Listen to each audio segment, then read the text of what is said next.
말을 합니다. 신명기 대부분의 말씀이 모압 언약으로 있습니다. 이스라엘 백성들이 처음 출애굽했을 때와 그리고 가나안 땅에 이제 들어가기 직전의 상황은 너무도 다릅니다.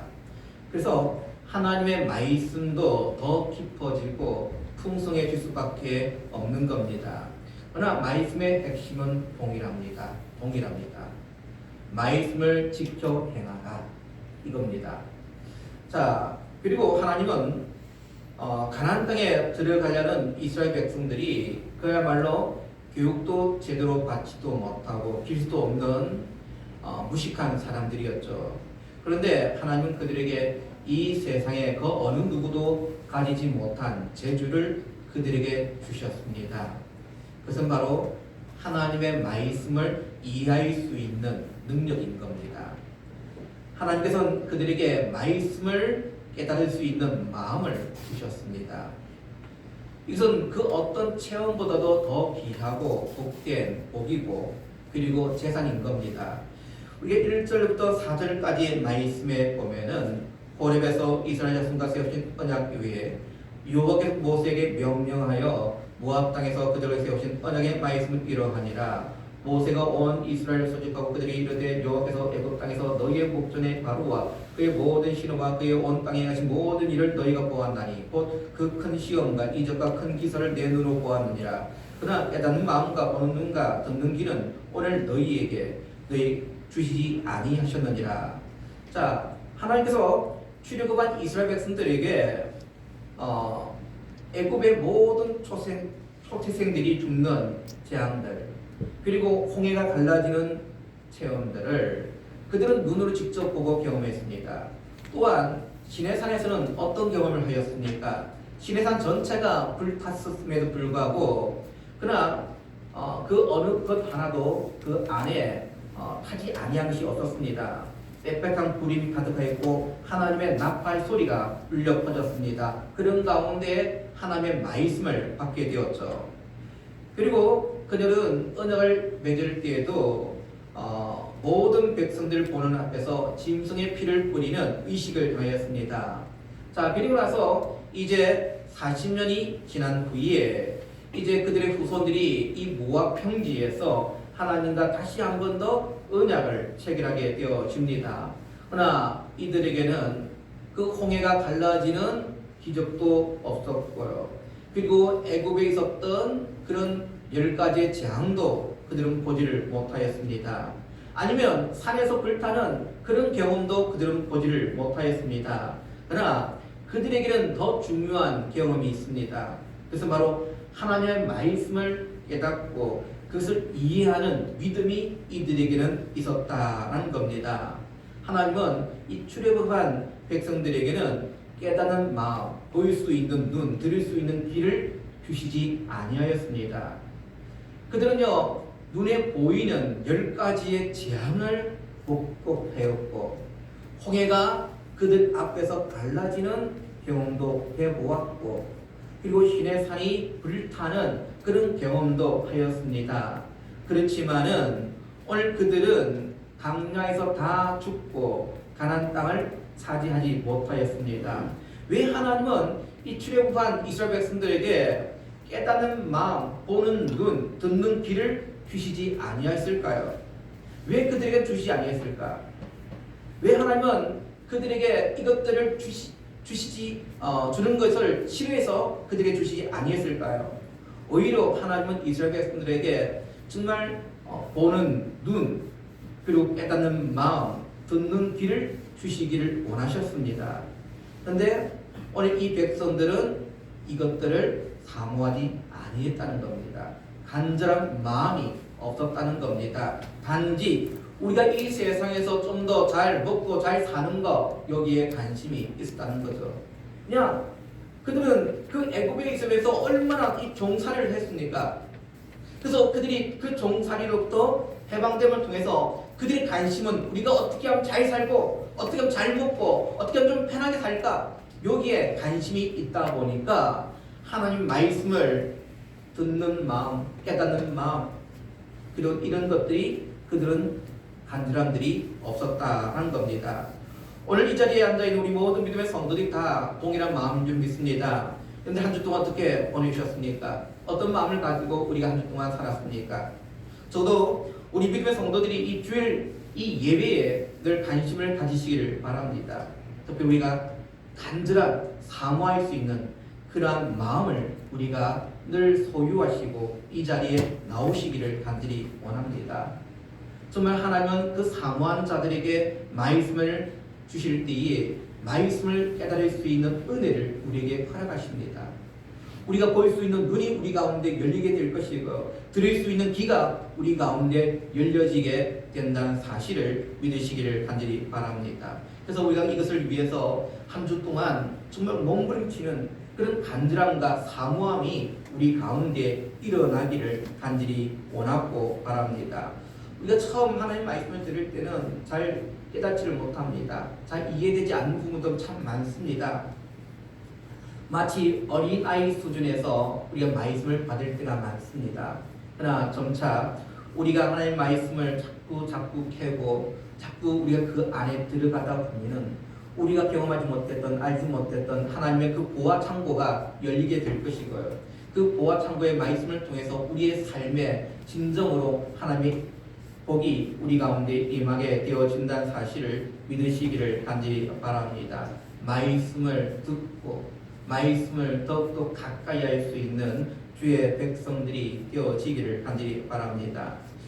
하나님께서 강야 세대에 이스라엘 백성들에게 주신 체험이란 것은 정말 비참하고 참혹한 것이었습니다. 우리 5절과 6절 말씀 봅시다. 주께서 40년 동안 너희를 강야에서 인도하게 하셨거니와 너희 몸에 옷이 나가지지 아니하였고 너희 발의 실이 헤어지지 아니하였으며 너희에게 떡도 먹지 못하여 포도주나 독주를 마시지 못하게 하셨으면 주는 너희의 하나님 여호와이신지를 알게 하려 하시니라. 자, 오늘 말씀 보니까 출애굽하는 이 세대들 이 40년 동안 경험했던 것이 뭐입니까?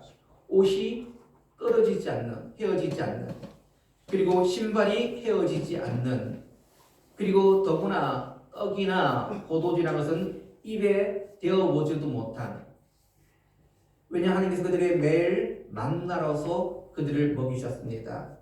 한번 우리 상상해 봅시다. 우리가 한 1년 동안 밥만 먹는다 생각합시다. 밥만. 같은 메뉴에 밥만 1년 동안 주기차게 먹었다 생각합시다. 늘 그 삶이 좋을까요, 말까요? 아마 어떤 날은 우리가 다른 반찬도 해가지고 먹고 싶고, 어떤 데는 고기 반찬도 먹고 싶고, 어떤 데는 좀 채소 샐러드 같은 것들 만들어서 먹고 싶은 마음도 있을 것이고, 어떤 데는 저 바다에 살고 있는 생선을 잡아가지고 먹고 싶은 마음도 분명히 있을 겁니다. 근데 이 백성들은 40년 동안 동일한 메뉴를 가지고 먹었어요. 동일한 메뉴.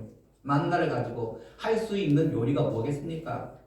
만나는 어찌 보면 이것을 거두어가지고 삶거나 튀기거나 그 정도밖에 요리를 할 수 없습니다. 하나님께서 고기가 먹고 싶을 때는 메추라기를 보내셔서 먹이시기도 하였습니다. 어찌 보면 메뉴가 40년 동안 동일한 메뉴를 먹고 살았습니다. 심지어 옷도 단벌 신사로 살았습니다. 옷이 40년 동안 헤어지지 않는 거예요. 또한 신고 있는 신발도 헤어지지를 않는 겁니다. 요즘 우리 아이들 보면은 신발을 사주면은 남자아이들 같은 경우에는 6개월을 버티기가 힘듭니다. 6개월 신다 보면 다 구멍이 나거나 빵꾸 나서 버리게 되어집니다. 근데 이스라엘 백성들은 무려 몇 년입니까? 40년 동안 동일한 신발, 동일한 옷을 그리고 40년 동안 동일한 메뉴의 음식을 먹고 살았습니다. 다른 음식을 먹지를 못한 거죠. 어떻게 보면 이스라엘 백성들이 하나님을 바라볼 때 원망할 수밖에 없었을 것입니다. 그런데 하나님께서는 이 200만이 넘는 이스라엘 백성들을 40년 동안 전혀 먹을 것이나 마실 것이 없는 강야에서 그들을 살아남게 하셨습니다. 더군다나 그들이 40년 동안 옷을 해입지 아니해도 옷이 헤어지지 않도록 만드셨고요. 신발이 닳아지지 않도록 만들어 주셨습니다. 어찌 보면 이 백성들이 이 40년 동안 다른 나라의 원조를 받거나 도움을 받아서 살아가는 것이 아니라 이 40년 동안 하나님의 은혜로만 그들이 살아왔던 거죠.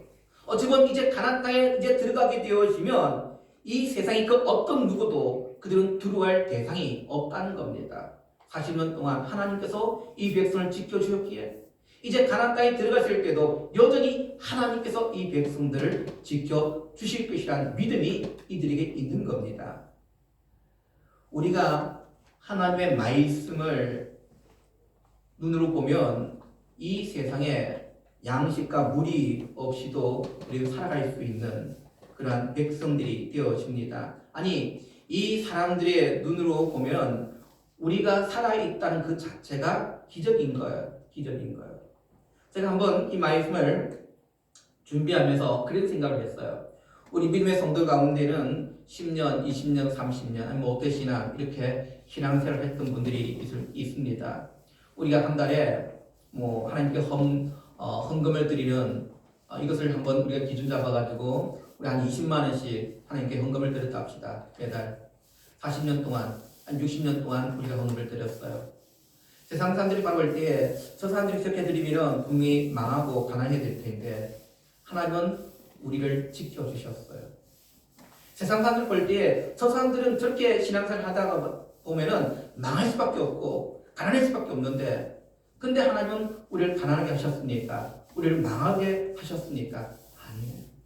하나님은 더 큰 우리에게 더 큰 세상에 알지 못하는 그런 은혜의 복들을 우리에게 주시고 있음을 믿으시기를 간절히 원합니다.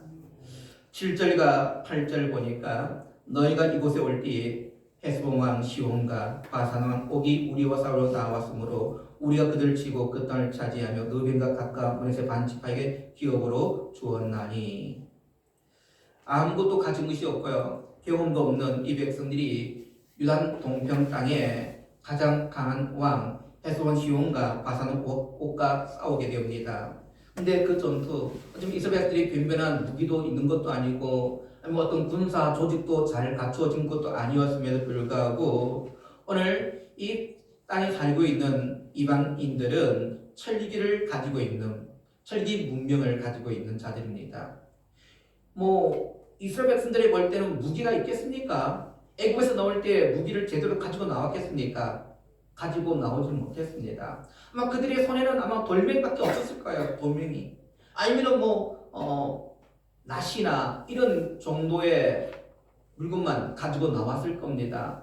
농사에 지을 만한 그런 도구만 가지고 챙겨 나왔겠죠. 근데 오늘 철기 문명을 가지고 있는 이 유단 동편에 있는 이 헤스본 왕과 바산 왕을 무찌렀다는 겁니다. 아무것도 가진 것이 없는 이 강야 세대들이 그리 나가서 싸울 수 있었던 것이 뭡니까? 하나님께서 우리와 함께 하신다는 그 믿음. 우리가 이 전투에 나가기만 하면 하나님께서 이기게 하신다는 그 믿음을 가지고 나간 거죠. 어쩌면 이 강야 40년 동안 그들이 철저하게 배웠던 것이 뭡니까? 하나님의 말씀과 함께 하시면 우리가 이 세상의 그 어떤 누구도 두려워할 대상이 없음을 그들이 깨달은 거예요. 오늘 저와 여러분들도 마찬가지입니다. 우리가 세상에 써먹지도 못할 그 세상의 자랑들을 주렁주렁 걸치는 것이 복이 아니라 써먹을 수 있고 능력이 나타낼 수 있는 믿음이 진짜 복임을 믿고 나가기를 원합니다. 믿음의 복이에요. 믿음의 복. 믿음의 복을 가지고 나가면 세상 사람들 볼 때 우리를 하찮게 여기고 업신여길지를 몰라도 오늘 하나님께서 우리와 함께 하심을 통해서 능력이 나타나고 하나님의 복이 오늘 우리를 통해서 이루게 되어짐을 믿고 나가기를 간절히 원합니다. 특별히 하나님께서는 앞으로 이스라엘 백성들이 이 세상에서 살아남는 데 가장 중요한 것이 하나님의 말씀을 지키는 데 있다라고 말씀합니다. 우리 9절 말씀 봅시다. 그런즉 너희는 이 언약의 말씀을 지켜 행하라. 그리하면 너희가 하는 모든 일이 형통하리라. 지금 강야에 있는 이스라엘 백성들은 세상적 기준으로 볼 때에 완전 빈터틀이었고 써먹을 수 있는 지식, 지혜 없고요. 자본도 없는 상태입니다. 이때 하나님께서는 그들에게 어떤 것을 요구하신 것이 아니라 오직 하나님의 말씀만 지켜 행하라 하고 말씀합니다. 이 언약의 말씀을 지켜 행하는 것. 이것은 하나님 말씀을 우리의 생명처럼 여기고 살아가라 그런 얘기입니다. 우리 여기서 의문이 생길 수 있죠. 과연 우리가 이 땅 가운데 살면서 하나님의 말씀을 믿으면 우리의 미래가 해결될 수 있을까? 우리가 온전히 하나님의 말씀을 듣고 그리고 읽고 그리고 이것을 지키게 되어지면 농사를 짓게 되면 다 풍년될까? 아니면 사업을 하면 다 성공할 수 있을까? 이런 의문점을 우리가 가지게 되어집니다. 우리가 하나님 말씀을 믿을 때에 하나님께서 우리와 함께 하십니다. 그리고 우리가 경험하지 못했던 놀라운 일들을 우리를 위해서 예배해 주시고 이루어신다는 사실을 믿고 나가기를 간절히 원합니다. 하나님께서 우리와 함께 한다는 것. 이것이 우리가 살아감에 있어서 놀라운 기적이고 그리고 복이라는 사실입니다. 하나님은 무엇보다 이스라엘 백성들이 애굽을 떠났던 이유에 대해서 알아야 한다고 말씀하죠. 16절과 17절을 보니까 우리가 애굽 땅에 살았던 것과 너희가 여러 나라를 통과한 것을 너희가 알며 너희가 또 그들 중에 있는 가증한 것과 목석과 은금의 우상을 보았느니라.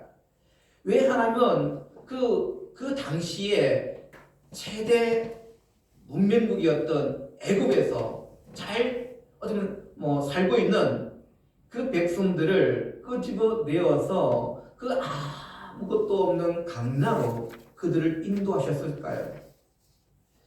이스라엘 백성들이 그 애굽에 어쩌면 모든 인프라가 잘 되어 있고요. 모든 문명이 잘 되어 있는 그 대도시죠. 대도시에 사는 것이 중요한 것이 아니라 그 도시는 우상 숭배로 만연되어 있는 땅입니다. 하나님을 믿는 것이 아니라 온갖 우상들이 만연되어서 그들을 섬기도록 만드는 그런 곳이었죠. 하나님은 지금 이스라엘 백성들을 이 강야로 이끄신 이유는 단 한 가지입니다. 강야에서 하나님의 말씀을 배우고 마음껏 예배할 수 있도록 그들을 인도하시는 거예요. 다른 이유가 아닙니다.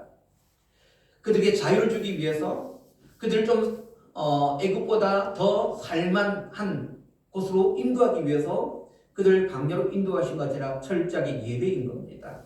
하나님께 마음껏 예배할 수 있는 자리로 그를 인도하셨다는 겁니다. 어찌 보면 이스라엘 백성들에게 이 가나안 땅을 주시는 것은 이 강야에서도 그들이 하나님을 섬겼지만은 더 하나님을 잘 섬길 수 있도록 이들이 가나안 땅을 또한 주신 이유이기도 합니다. 하나님의 성도님들, 오늘 하나님은 우리에게 이러한 환경을 주신 이유가 뭐겠습니까? 아마 과거의 교회는 우리가 하나님께 예배드릴 수 있는 환경들이 더 좋아졌습니다. 과거에는 아마 우리가 이런 음향이나 영상 장비가 어디 있었습니까? 아마 우리 밑에 교육관에 가보시면 그 마룻바닥에서 아마 우리가 예배를 드리지 않았습니까? 그것도 그 당시 방석이 이렇게 있었겠습니까? 방석 없이 그 무릎을 꿇고 하나님께 예배 드렸을 거예요. 그랬던 환경들이 조금씩 좋아지지 않습니까? 영상도 좋아